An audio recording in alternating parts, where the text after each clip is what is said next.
Olá, seja bem-vindo ao canal Cristianismo e Judaísmo e né? Seja bem-vindo, vai logo dando like, vai compartilhando. Nós vamos prosseguir o estudo da revista da Escola Bíblica. Já passou esse estudo. Nós estamos na lição número 12, vamos entrar nesse tema importante que a revista nos apresenta aqui, né? A promessa de vida abundante. Vamos explorar essa ideia de vida, o que é vida e o que é vida abundante. Vamos entender isso, né? Usando o Novo Testamento como base, que está citado aqui, João 10, versículo 9 e 10. E eu vou ler aqui para você. Veja só, você judeu que não conhece Jesus, você vai ver uma frase histórica dele. Ouça o que ele fala e veja como toca o nosso coração as palavras de Jesus, e você vai ver como tem a ver com a Torá. Vamos lá. João 10, versículo 10 a 9, 9 e 10 diz assim: Eu sou a porta. Se alguém entrar por mim, salvar-se-á, e entrará, e sairá, e achará pastagem. O ladrão não vem senão a roubar, a matar e a destruir. Eu vim para que tenham vida e a tenham com abundância. Eita, palavra bonita! O Senhor Jesus disse: Ele é a porta. Nós vamos entender o que significa isso. No cristianismo tem uma visão deste tema, mas no judaísmo isso é mais profundo, essa expressão porta. E quem entrar por ele salvar-se-á, e sairá e achará pastagem, né? Você entra na porta e depois volta, e ao voltar vai achar pastagem, alimento, né? E é o que está faltando hoje nas igrejas: pasto verde. A gente encontra pasto seco, a gente vai ver por quê, tá certo? A verdade prática aqui está citando, diz: o Senhor Jesus tem uma promessa de vida abundante para quem se relaciona com Ele de maneira plena. É bem no final do texto que nós lemos, que fala: eu vim para que tenha vida e tenham vida com abundância. Vamos entender essa expressão. Então, como você vai ver, nós já estamos entrando na lição número 12. Hoje é 20 de janeiro de 2025. Né? Estamos atrasados, né? Já estamos na revista do primeiro trimestre do ano de 2025. Eu não vou citar, mas domingo que vem vai ter um novo estudo. Já passou o de domingo agora. Mas vamos avançar. Vamos avançar para pôr em dia, né? Preste bem atenção nesse conteúdo. Eita, dê um like aí para nós continuar o nosso estudo. Se você vem acompanhando o nosso estudo que temos feito, eu citei lá muitas coisas hebraicas que é de proveito para mim e para você. E uma coisa que eu quero te enfatizar é a questão sobre o Adão. Hoje nós vamos falar desse assunto, sobre Adão, relacionado com essa palavra aqui, tá certo? Que acabamos de ler de João 10, versículo 9 e 10, que ele está indiretamente apontando para Adão. Então eu citei lá assim: como você fazer despertar o Adão que existe em você. Veja lá esse vídeo. É o passo inicial, vamos dizer assim, para você que é cristão, que quer desenvolver a sua força espiritual maior, né? Então ali é um passo inicial, tá certo? Você já é batizado, você já reconhece Jesus. Agora Jesus quer que você seja aquele homem espiritual, o Adão que existe em nós. Nós vimos isso aqui muitas vezes, vários temas aqui, né? Pois bem, vamos agora. Eu peço que continue e esforce a fazer o que lá diz, porque eu creio que alguma mudança já está acontecendo em você. Algo está crescendo em você do céu, tá certo? Você deve estar sentindo, se vem fazendo isso. Se não, faça, insista e persista. porque vai acontecer mudança e transformação em sua vida, tá bem? Muito bem, vamos passar agora para a leitura da Bíblia em classe, né? Tá aqui a leitura bíblica em classe. Quero convidar você a ver comigo João 10, de 7 a 19, tá vendo? Dá para acompanhar? Vamos lá. Tornou, pois, Jesus a dizer-lhes: em verdade vos digo que eu sou a porta das ovelhas. Olha aí, olha as palavras do Senhor Jesus. Eu sou a porta das ovelhas.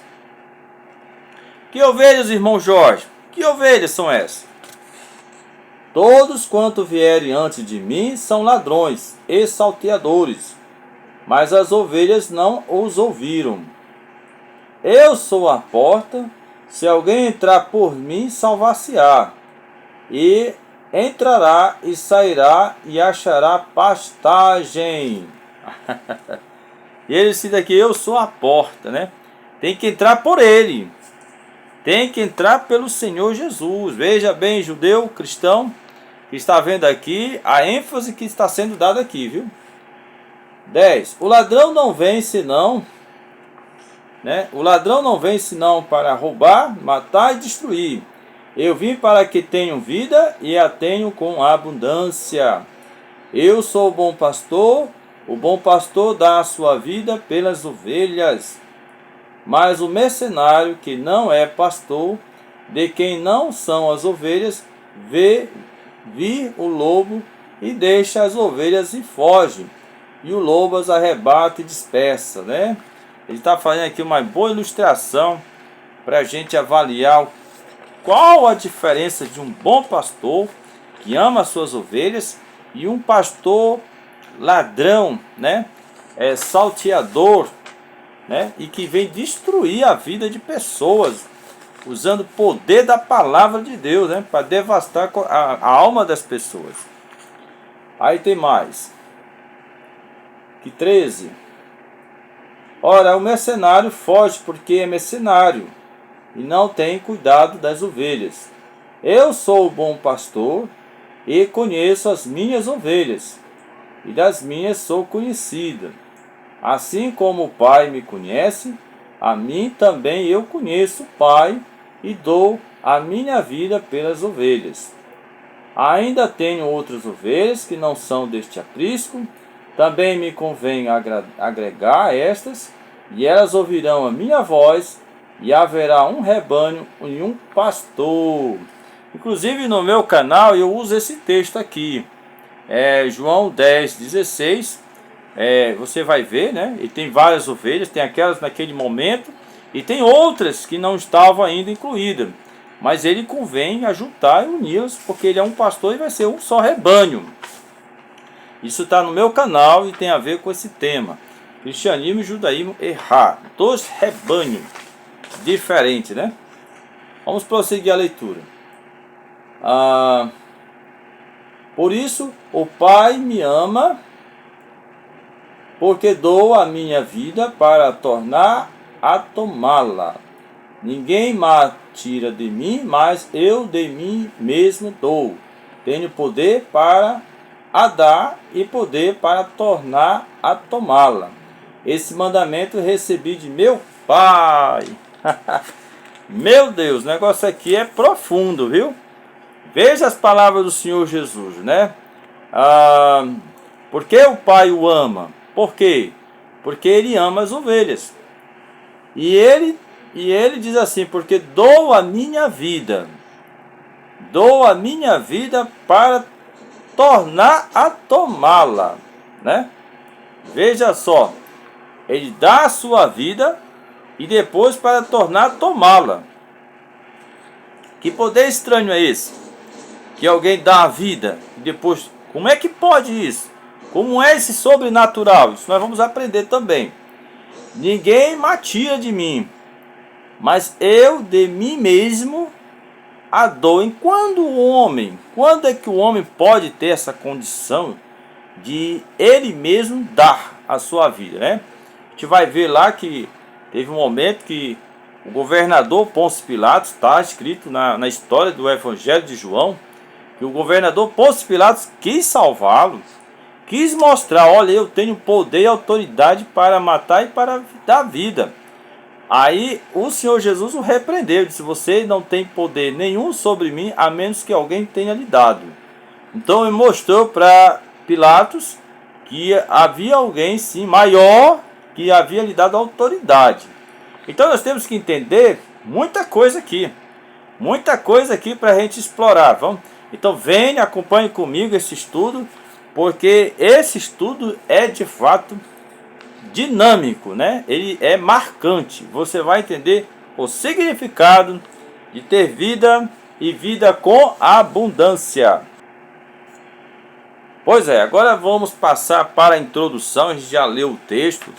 Não vou entrar agora em muitos detalhes, são muita informação profundas que Jesus trouxe à nossa atenção, mas a gente vai acompanhar, né, o roteiro da revista e tentar, sem se desviar muito, tirar dele o melhor, tá certo? Então você, judeu, deve estar se perguntando, bom, eu vi Jesus falar, certo? Onde é que está a Torá nisso? Onde é que está a Torá nisso? Venha que você vai ver, tá bom? Introdução. Vamos pegar aqui a revista, falar sobre a introdução. Opa, peguei.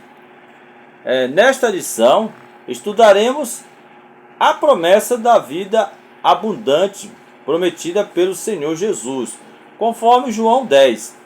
A vida com Cristo se contrasta diretamente com a vida sem Ele.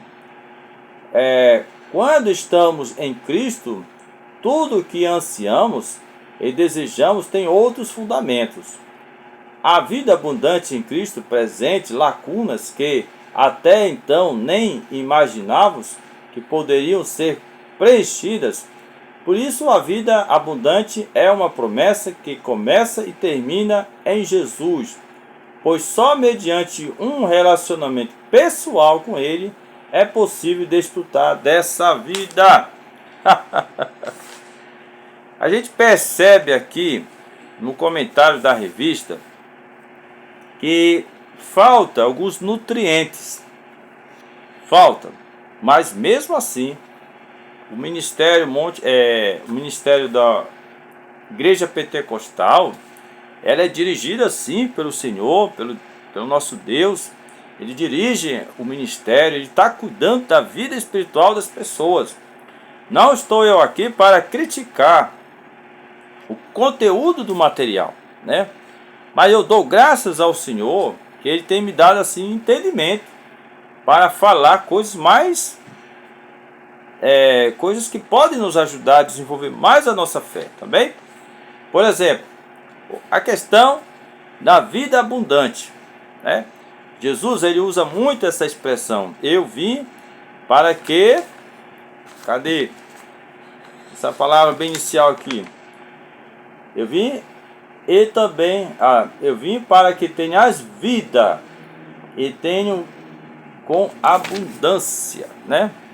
Como é essa vida com abundância? Como é que se vive com abundância? Olha, eu quero dizer para você que nós temos lá a história de Abraão, não sei se eu comentei aqui no estudo. Abraão, ele viveu 175 anos. E diz a Bíblia que ele viveu uma boa velhice. Algumas Bíblias traduzem o texto como alguém que ficou saciado, satisfeito, viveu uma plenitude da vida, né? Uma boa velhice. 175 anos. Aí você pega, isso é em Bereshit, isso está na Torá. Aí você pega o Bereshit também, vai lá na história da genealogia de Adão, você vai ver Matusalém vivendo 900 e tantos anos. Você vê Noé viveu 900 e tantos anos.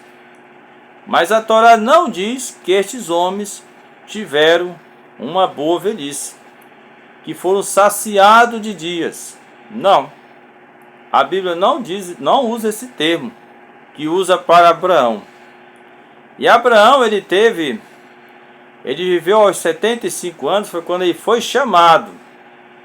Quando ele foi chamado para ter uma vida mais profunda com um Deus verdadeiro, onde ele foi ser informado de coisas que ajudaram ele a se aproximar muito de Deus. A gente viu aqui vários passos da vida dele. E é uma forma que quando chegou 100 anos depois, ele viveu 100 anos uma vida abundante, uma vida plena, saciado e feliz. Você vai ver lá a comparação. O que? A soma foi 175 anos, mas o momento em que ele teve um contato com Deus vivo, Deus eterno, Adonai, foi aos 75 anos. E o fim da sua vida, aos 175 anos, foram apenas 100 anos de uma vida dedicada a Deus com uma experiência sobrenatural. E de forma que a Bíblia, Bereshit diz que ele viveu uma vida plena. Olha só o contraste que a Bíblia está dizendo aqui. Quer dizer, um homem que viveu 960 anos não teve uma vida plena. E é tudo que qualquer uma pessoa quer. Eu queria viver 900 anos, eu queria viver 500 anos, eu queria viver 600 anos, eu ia acumular tanta riqueza, eu ia acumular tanta experiência. Mas a Bíblia mostra que eles viveram isso, mas não foi uma vida plena. Porém, 100 anos da vida de Abraão foi maior. É isso que a Bíblia quer dizer em Gênesis, quando relata a morte de Abraão. Ele viveu 100 anos, foi muito maior do que ele tivesse vivido 900 anos. Olha o contraste, né? Então preste atenção que uma vida abundância não significa uma vida na forma Afar Min Hadamah, o pó da terra. Se esse Afar Min Hadamah viver 1000 anos, não será suficiente. Mas quando você vive com Deus, um dia para o Senhor é como 1000 anos. Ele é capaz de fazer pouco tempo da sua vida ser extremamente larga, ser extremamente abundante, né? A gente vai aprender isso aqui. Então ele vai começando a aprender agora. Há diferenças. Se você chegar aos 100 anos de idade, talvez não seja uma vida abundante. Se você chegar aos 40 anos de idade, você talvez possa ter uma vida abundante. Você vai ver essa diferença, tá certo? Isso aqui é uma breve introdução que existe essa diferença, tá bom? Vamos prosseguir para Jesus, a fonte da vida abundante. Aí a gente vai agora acompanhar essa explicação, né? Jesus, a fonte de vida abundante, está aqui, ó. Você pode acompanhar aqui. A fonte de vida abundante. O Evangelho de João, no capítulo 10, apresenta o Senhor Jesus como bom pastor. Esse pastor se relaciona com as suas ovelhas, as protege, se dirigindo à frente delas, no caminho para livrá-los do perigo. Além dessa imagem de pastor, João 10 também apresenta Jesus como a porta das ovelhas. Esta porta simboliza o caminho de salvação espiritual em que um relacionamento pessoal e eterno com Deus se torna possível, né? Só um instantinho. Se torna possível e tudo que há, vamos ver, ovelha necessita, será encontrado em Deus. Aí vamos mudar aqui a página para continuar a nossa leitura, tá certo? Vamos ver. Está aqui em cima, né? Pronto. Por isso, nosso Senhor Jesus aparece nesse texto como a fonte da verdadeira vida. Quando o encontramos, podemos viver de verdade, fazendo o bem para a glória de Deus. É muito genérico as palavras, né? Mas vamos tentar entender melhor o texto, tá certo? João 10, ele cita aqui, Jesus se identifica como o bom pastor, né? Ele diz aqui, todos, em verdade vos digo que eu sou a porta das ovelhas, né? Ele cita aqui, mas aqui ele cita primeiro o bom pastor, né? No final ele fala Jesus como a porta das ovelhas, mas no início aqui do versículo 7, é o versículo 7 mesmo, né? Sim, o versículo 3 e 4, que não está aqui na revista, no estudo que a gente fez aqui da leitura da Bíblia aqui em classe, a gente vai ver aqui então versículo 3 e 4. Pois é, eu peguei aqui o texto, versículo 3 e 4, tá certo? Diz assim: a este o porteiro abre, e as ovelhas ouvem a sua voz, e chama pelo nome as suas ovelhas e as traz para fora. E quando tira para fora as suas ovelhas, vai adiante dela, e as ovelhas o seguem, porque conhece a sua voz, né? Preste bem atenção. Isso aqui é a relação do pastor com as suas ovelhas. E ele fala de um porteiro, tá bem? O porteiro aqui, na descrição, nessa parábola do Senhor Jesus, eles vêm a ser o Eterno, o Pai, Adonai. Adonai é o porteiro. Ele é o porteiro. Aí quem é a porta? A porta, Jesus se identificou a si mesmo como sendo a porta, né? E ao mesmo tempo identificou-se a si mesmo como sendo o bom pastor. O pastor que cuida das ovelhas. E também ele é a porta por onde as ovelhas entram e saem. Preste bem atenção no significado dessa ilustração, tá certo? Aí você vai ver quem é o porteiro. O porteiro é o Pai, que é o Adonai, né? E aí aí ele cita aqui no versículo 7, que eu li aqui: tornou, pois, Jesus a dizer: em verdade vos digo que eu sou a porta das ovelhas. Irmão, você pare para pensar, por que essa ilustração tão perfeita, tão bem adequada a nós? Porque nós temos que entender isso, né? Se você assistiu vídeos anteriores, vá ver, né? Eu tenho aqui, por exemplo, aquele vídeo que está aí, corpo, alma e espírito.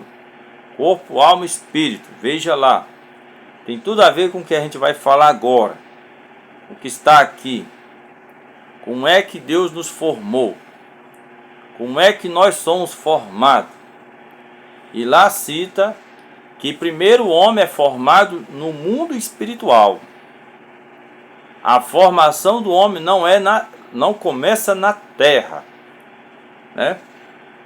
Ela começa no mundo espiritual. Vai ser, deixa eu ver se está aqui nesse papel que eu tenho aqui. Eu tenho uma cola aqui, só um instantinho. Pois é, eu peguei a cola aqui, veja aí como está escrito, ó. Esse aqui é Gênesis 2:7. Como é que nós somos formados? Eu tive uma explicação lá com você. Aí está escrito aqui assim, ó. Vai ser Adonai Elohim et Hadam, né? Et Hadam. Então o homem ele é formado não primeiramente no corpo, assim, na carne. Adonai, ele começa a formar o homem no mundo espiritual. Já vimos lá. Primeiro ele forma e vai formar o homem. Então como é que Adonai forma? Primeiro ele forma Adonai. Eu expliquei lá. A primeira limitação, Deus coloca em conexão com aquilo que vai ser o homem, Adonai, primeiro. Elohim, segundo. E terceiro, Et-Hadã, né? O Adão. Tudo isso aqui é uma formação no espírito, E aí ele vai lá e se liga a quem? Liga assim. Vai estar dentro de quê? Afar Min Hadamar. Tá aqui, ó. Afar Min Hadamar. Que significa o pó da terra onde é formado o corpo. Nós vimos isto. Então Adão está na frente de Elohim. E acima de Elohim está Adonai. Essa é a formação do homem. Nós, espírito, Adão, temos um Elohim. O único Elohim no caso, né? E acima de Elohim está Adonai. Portanto, Elohim, ele é o pastor de Adão. Ele que cuida de Adão. E como ele está em frente de Adonai, presta atenção, ele está em frente de Adonai. Está o texto aqui. Vai ser Adonai, Elohim. Depois de Adonai tem Elohim. Antes de chegar Et-Hadã, o Adão. Adonai, temos aqui uma porta. E essa porta é o próprio Elohim. Ele é pastor de Adão, espírito Adão, e ele também é uma porta. Meu Deus do céu. E quem é o porteiro? É Adonai. Porque o porteiro é o gerador de tudo, é o criador de tudo. E ele toma conta de mim, de você, somos Adão, e nos traz até Elohim, para podermos aproximar do próprio Adonai. Sem Elohim, ninguém se aproxima de Adonai. E Elohim, que significa Deus, ele é a porta. E ele está... Só podemos chegar até Adonai através dessa porta. Temos que entrar nessa porta. Entendeu? Deu para entender o significado? Agora tem mais. Tem mais. Vamos pegar aqui o nome Adão, que eu ensinei você. Lembra desse nome? Pronto. Isso. A-D-M, né? Adão. Esse é o nome do homem que está sendo formado. Adão.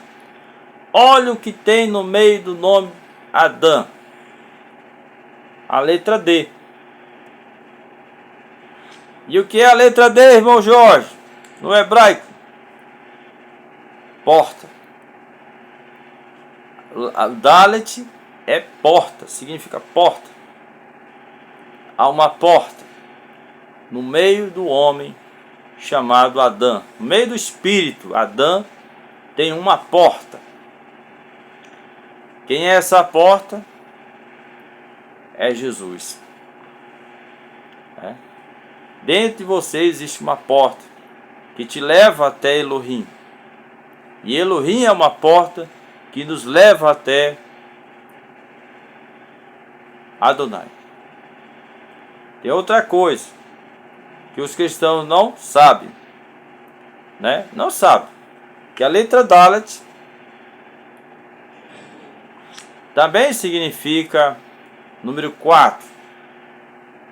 E o número 4 remota o quarto mandamento de Deus. E o quarto mandamento de Deus está lá nas 10 palavras. A quarta expressão, o quarto anúncio é um Shabat. É um descanso. É o repouso.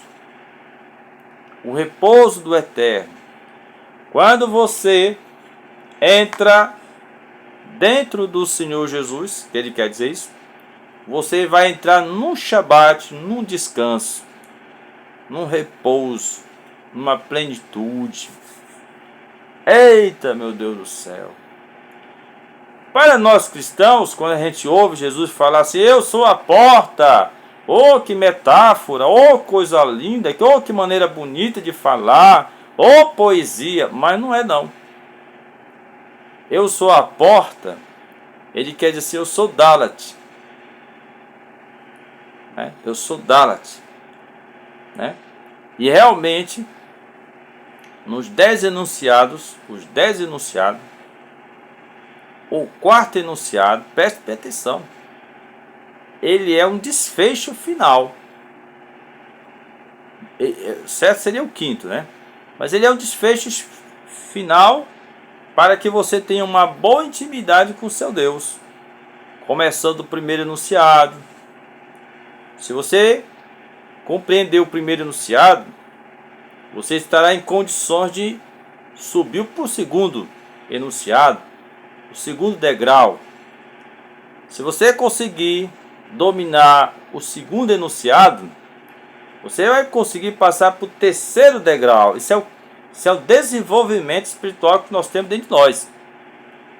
Se você conseguir vencer o terceiro enunciado, você vai conseguir chegar ao quarto enunciado.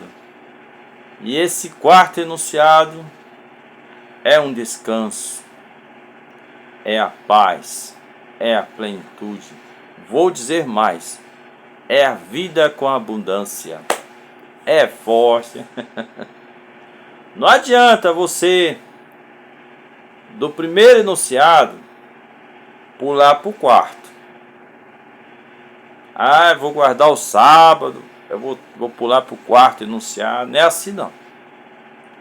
Tem que participar, tem que vencer cada enunciado. Tem que ser vencido, tem que ser conquistado, tem que ser dominado dentro do nosso coração, tá certo? Primeiro, depois o segundo. O segundo não é fácil, é muito difícil, mas você pode alcançar o segundo se você não desgrudar do primeiro. E nunca esqueça que o primeiro é a base de todos. Só vai funcionar o segundo, o terceiro e chegar no quarto se o primeiro você se agarrar nele, né? Porque é ele que vai te fazer subir os degraus da sua espiritualidade. E o quarto é Jesus, né? O quarto enunciado, você vai chegar cheio mesmo da graça, cheio mesmo da vida que há em Deus, né? E vai conseguir guardar o Shabat do Senhor, né? Então nós vimos aqui que Adão, ADM, bem no meio D, que representa o quarto enunciado. E é uma porta. E é justamente o que o Jesus diz, eu sou a porta. Quando ele falou isso, a expressão porta é o Dalat. E o Dalat você vê aí que existe no nome Adão, certo? No nome Adão. É o Dalat. Muito bem. Espero que você tenha compreendido. Tá bem? Aí nós temos mais alguma coisa. Ele diz assim: esta porta simboliza o caminho da salvação espiritual. Tá certo. Né? Em que um relacionamento pessoal e eterno com Deus se torna possível. Esse relacionamento pessoal com Deus, ele só é possível, como eu falei, se você conseguir vencer.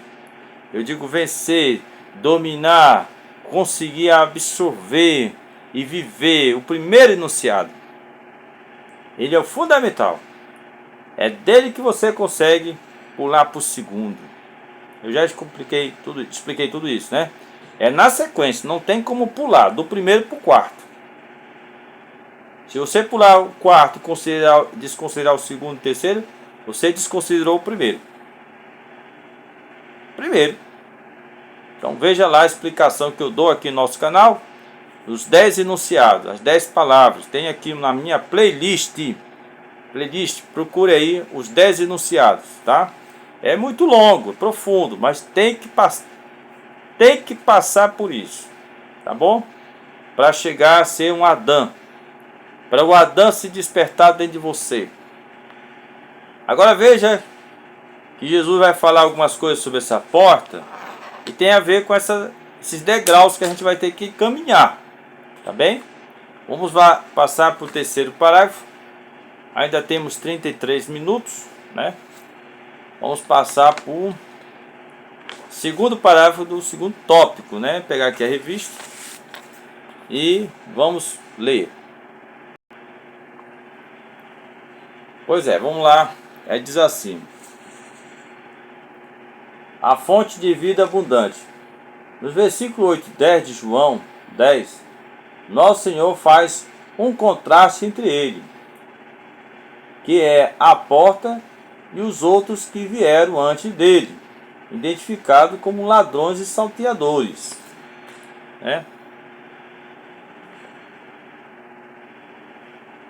Já está aqui em cima, né? Está aqui em cima. Ladrões e salteadores, que apenas trazem roubo, morte e destruição. Nosso Senhor, pelo contrário, veio trazer vida no lugar da morte e vida com abundância.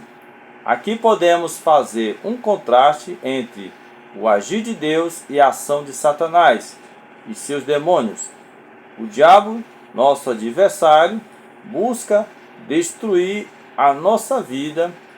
O plano de Deus para nós. Deus, por intermédio de seu Filho, nos devolveu a vida, nos amou, salvou, perdoou, apagou os nossos pecados e nos deu dignidade de salvos em Cristo. Isso é verdadeira vida que só Deus, mediante sua graça, por meio de Cristo, pode nos dar. Eita, mensagem bonita, né?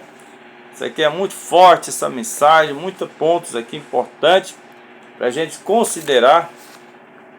Ainda dá tempo de nós conversarmos, né? Aqui ele fala de ladrões, salteadores, né? Que veio antes dele. No tempo do Senhor Jesus, muitos movimentos messiânicos aconteceu e levaram muitos a serem mortos, né? As ovelhas foram tomadas por aqueles chamados Messias, Machias, antes dele se revelar.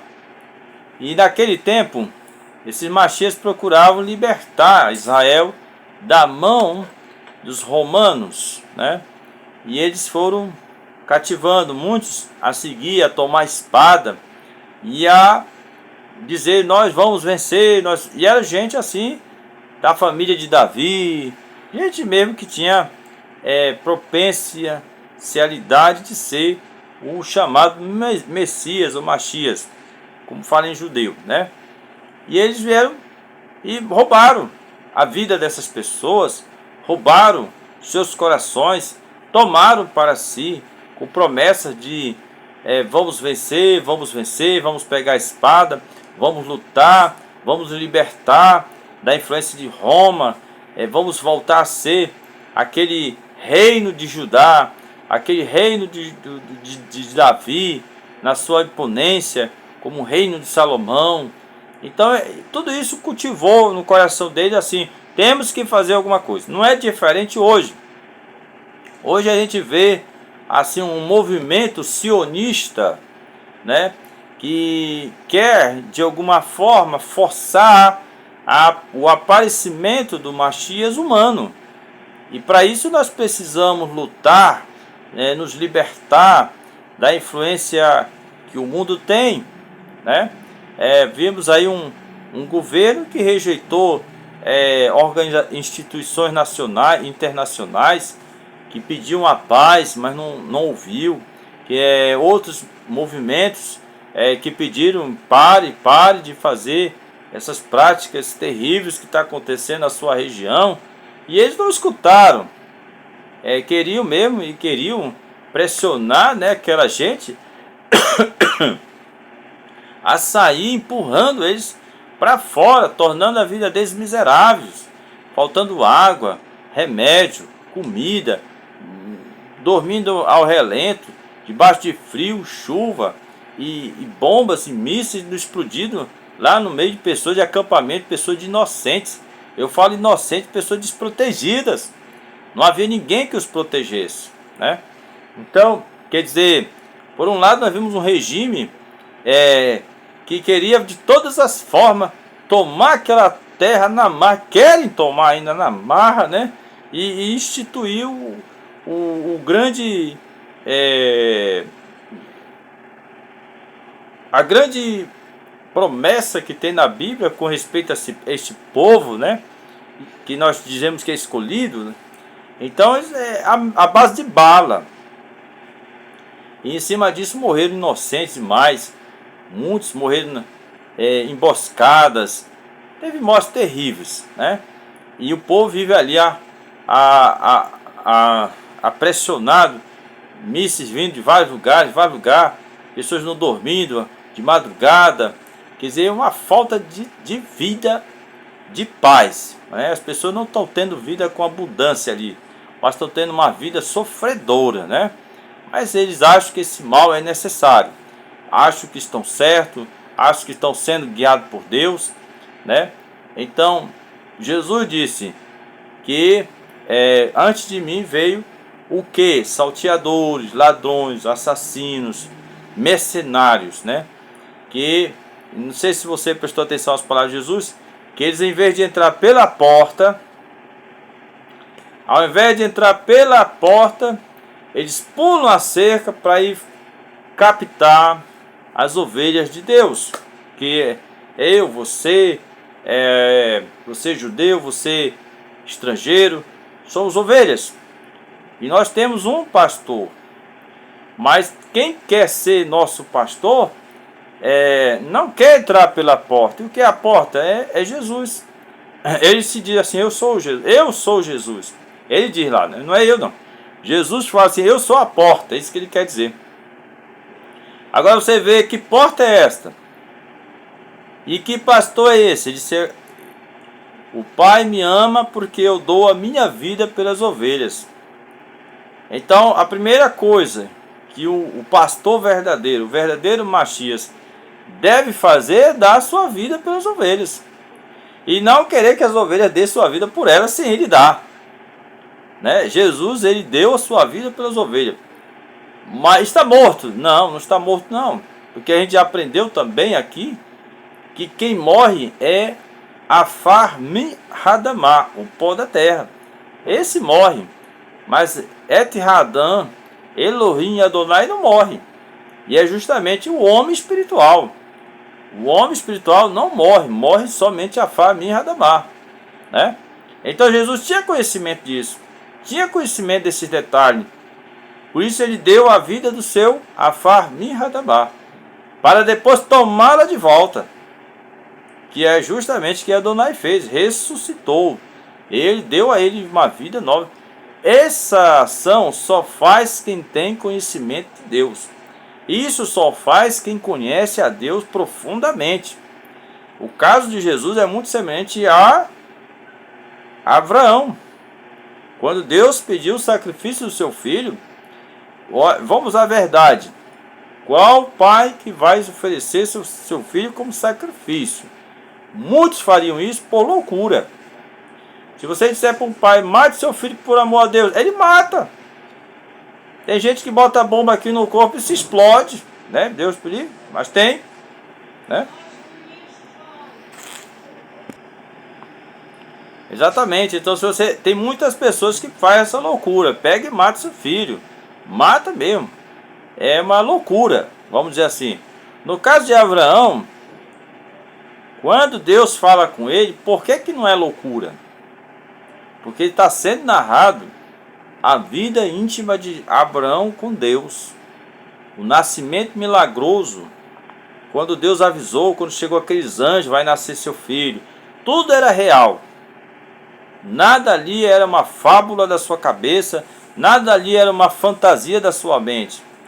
E segundo o relato da Bíblia, provavelmente ele tinha mais idade, o jovem Isaac, podia se defender, podia correr, podia empurrar, podia bater no seu pai para salvar sua vida, certo? Mas ele não fez, ele aceitou ser imolado, né? Então, tudo isso mostra que esta fé extrema teve resultados benéficos. E o caso do Senhor Jesus torna claro nisso. Sua morte não só transformou ele num mártir, como também mudou o mundo. Mudou o mundo. Você, judeu, deve reconhecer. Jesus mudou o mundo. Transformou o mundo politeísta num mundo onde a tendência é monoteísmo. A Europa, a todas as Américas e povos, todos quase aderem, ou totalmente aderem ao monoteísmo, que vem da influência do ministério de Jesus. Então ele deu primeiro a sua vida e tomou ela de volta, segundo os conhecimentos que nós temos dos evangelhos. Foi ressuscitado, teve testemunhas e assim por diante.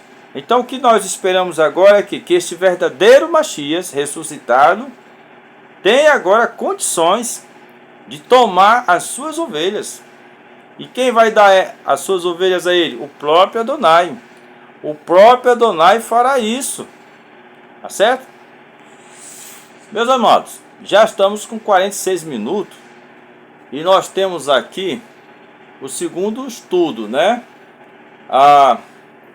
Agora poderíamos ler sobre a questão da fonte da vida com abundância, né?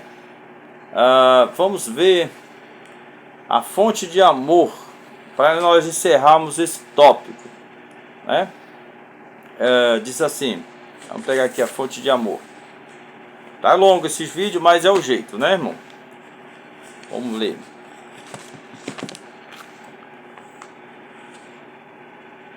No versículo 11, o Senhor Jesus menciona novamente a imagem do bom pastor que deu a sua vida pelas ovelhas, que além de proteger e cuidar, ele as conhece bem e as ovelhas também o conhecem. Nosso Senhor afirma que, da mesma forma que ele é conhecido do Pai, conhece profundamente suas ovelhas e entregou sua vida por elas. Por isso ninguém pode tirar suas ovelhas das suas mãos, pois ele zela por elas, né? Também nós estamos lendo aqui a fonte de amor, né? Eu devia ter passado aqui a página, mas eu agora estou passando, viu? Diz assim: a relação com as suas ovelhas é baseada no amor que pode ser testemunhado no relacionamento de Nosso Senhor aí ele cita aqui o termo, com a Santíssima Trindade. Dessa forma, o Senhor Jesus é a forma de amor entre o bom pastor e as suas ovelhas. Ele é a fonte, ele é a nossa fonte transbordante de vida verdadeira e abundante. Muito bem, aqui fala sobre o amor, né? O amor. O amor é um poder. O amor é um poder, tá certo? Ele é muito forte. É muito forte o amor, é um poder, né? Ele cita o versículo 14, que ele conhece bem as suas ovelhas, protege, cuida, né? E ele as conhece bem. E as ovelhas também o conhecem, né? Versículo 14. Nosso Senhor afirma que, da mesma forma que ele é conhecido do Pai, conhece profundamente suas ovelhas. Preste bem atenção, que isso aqui é muito importante, tá certo? O tempo está apertado aqui, mas vamos terminar. O amor, Ele é maior que a vida. Ai, ai, ai, ai, ai. Quando Jesus doou a sua vida pelas ovelhas, ele não perdeu a vida, porque ele é Adão, ele estava como Adão, e Adão é o espírito vivo, ele tinha a sua alma Hayá, Lenefesh Hayá, ele tinha a sua alma vivente, que vive, mas Afar min Hadamá, sim, este pode morrer.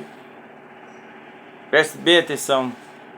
Quando você conhece o Eterno, quando você entende que Ele é mais importante que a vida que você tem, você entrega a sua vida em favor dele. Você doa a sua vida por amor a Ele. Isso inclui obedecer seus mandamentos, né? Não é a questão de ir lá e morrer. Mata aqui, dá um tiro. Não. É a questão de você viver os mandamentos de Deus. Isso está no segundo enunciado, onde Deus condiciona o amor a Ele com as suas leis e os seus mandamentos serem obedecidos. Não adianta amar a Deus sem obedecer seus mandamentos. Senão é perdido o sacrifício. Obedecer os mandamentos do Senhor, nosso Deus, é viver uma verdadeira vida. Morrer por elas é amor profundo. E quem conhece o Eterno sabe que não perde a vida quando é preciso obedecer a ela, arriscando a vida, né? É o caso de, vamos outro exemplo, tirar um pouco Jesus de lado. Vamos 3 jovens que foram queimados, que foram lançados no forno pelo rei Nabucodonosor. E na nossa idioma a gente fala Sadraque, Mesaque e Abednego. Eles foram lançados no forno, mas eles amaram a Deus, obedecendo à lei de Deus contra a idolatria. E eles disseram a Salomão, a Nabucodonosor: se o nosso Deus quiser nos salvar, mas se Ele não quiser, nós vamos continuar obedecendo a Deus. Eles entendiam que a Afar min Hadamá não era importante. O importante era obedecer a Adonai. Mesmo que a Afar min Hadamá tivesse que ser sacrificado. Porque o que iam perder era apenas um pó, Afar. Mas Lenefesh, a alma, Hayá, continuaria Hayá. Talvez dormindo, mas não morta. E Adão não estaria morto, estaria vivo. Então esse é um conhecimento muito profundo. Só faz quem entende isso, quem vive nisso, é capaz de fazer isso. Dar a sua vida em favor da obediência às leis de Deus. E o caso de Jesus fez isso. Jesus fez isso, sua missão incluía isso. E ele aceitou, tá certo? Então nós vamos encerrar esse tópico aqui do capítulo 11, muito importante. Talvez teve coisas que não falamos ainda, mas vamos falar, né? Estudos profundos. Aqui, lição número 11, lição número 12, né? A promessa de vida com abundância, tá bem? No próximo vídeo nós vamos continuar esse tema, tá bom? Não esqueça de dar um like, não esqueça de compartilhar. Muito obrigado e um bom dia, boa tarde, boa noite. Amém.